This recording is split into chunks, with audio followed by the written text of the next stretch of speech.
Mr. President Vladimir Putin, I greet you with the sincerity of a man who speaks not from a palace, but from a land that bleeds and refuses to kneel. I am Ibrahim Traore, an officer by training, a servant by duty, and above all, a son of Burkina Faso. I speak to you, not with polished diplomacy, but with the raw voice of my people, are those who walk barefoot over hot earth, who harvest little, but dream big, who do not beg, but resist. When the world looks at my country, they see numbers, GDP, fragility indexes, food security charts. I do not blame them. It's the language of those who mistake graphs for humanity. But Burkina Faso is not a statistic. We are not small. We are not weak. We are a land of fighters. We have buried kings, resisted empires, survived borders, drawn by colonial rulers who never set foot in our villages. We carry the echo of Sankara in our bones, not as nostalgia, but as unfinished business. We want no saviors. We seek no favors. What we want, and what we will build, is sovereignty. And for that, I turn to you, not because you are powerful, but because you understand what it means to be surrounded, sanctioned, misrepresented. You lead a nation that has known humiliation and has clawed its way back. That is something Africa understands better than most. That is why I say this now, not with fear, not with submission, but with the full weight of my country's dignity behind me. We are ready to walk with you, if you will walk with us. In the deserts of the Sahel, the air smells like dust and diesel. Children grow up faster here.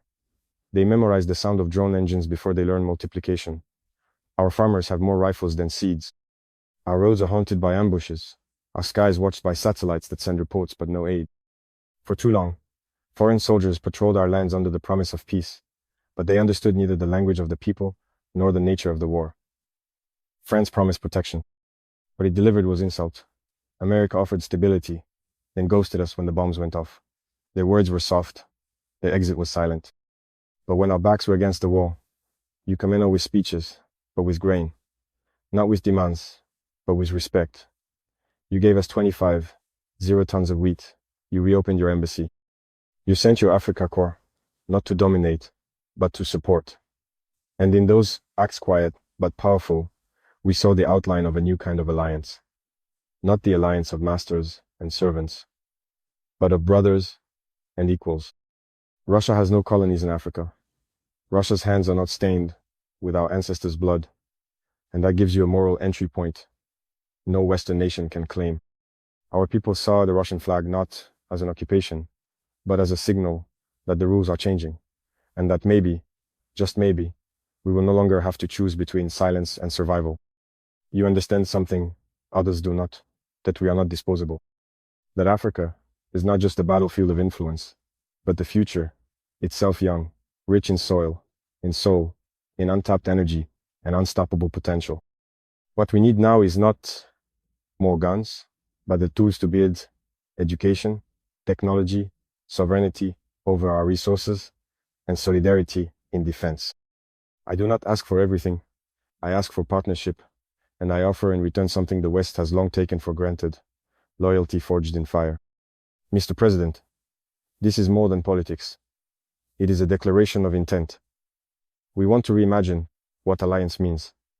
Let it be students from Ouagadougou studying engineering in Moscow. Let it be Russian-built reactors lighting homes in Bobo Dioulasso. Let it be wheat grown in Siberia feeding our children while we build our own silos and sow our own future. Let it be Burkinabe soldiers trained in defense, not dependence.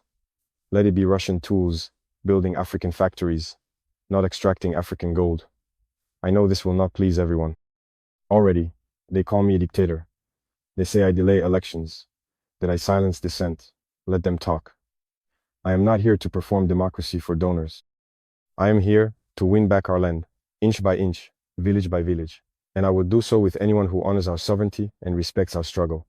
My people elected me not with ballots, but with belief. I serve not for power, but for purpose. If tomorrow I fall, I will fall standing. But if we win, if we rise, it will be because we chose to write our own script. And in that story, I believe there is a place for Russia, not as our guardian, not as our benefactor, but as our partner. You know what it means to defy the odds, to be misjudged, to be feared for daring to say no.